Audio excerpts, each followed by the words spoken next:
তো 1 জানুয়ারি আমার জন্মদিনের দিন আমরা গিয়েছিলাম নিউ টাউনের যে সাপুরজির ওখানে নতুন ইসকন মন্দিরটা তৈরি হয়েছে সেটাই দেখতে।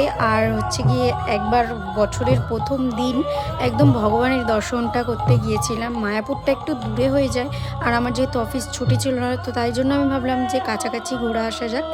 তো এখানে এসে দেখলাম কীরকম কী পরিবেশটা। এখানে মানে এত সুন্দর কীর্তন হচ্ছিল যেটা ছেড়ে আসার মন করছিল না। তারপরে এই জায়গাটা থেকে মনে হচ্ছিল না আমি যাই, কিন্তু বেশিক্ষণ থাকতে দেয়নি। আমার যে এত শান্তি লাগছিল এই জায়গাটায় এসে আমি বলে বোঝাতে পারবো না। অনেকক্ষণ ছিলাম, অনেকক্ষণ দাঁড়িয়ে এখানেও কিছুক্ষণ সময় কাটিয়েছি। ভগবানের কাছে নিজের সব ইচ্ছে, ভালো লাগা খারাপ লাগাগুলো শেয়ার করেছি। আর তারপরে এখানে এসেছি প্রসাদ নিতে। প্রসাদটা খেয়েও যে এত ভালো লেগেছে, ভাবতে পারিনি যে নতুন বছরটা এত ভালোভাবে শুরু করতে পারবো।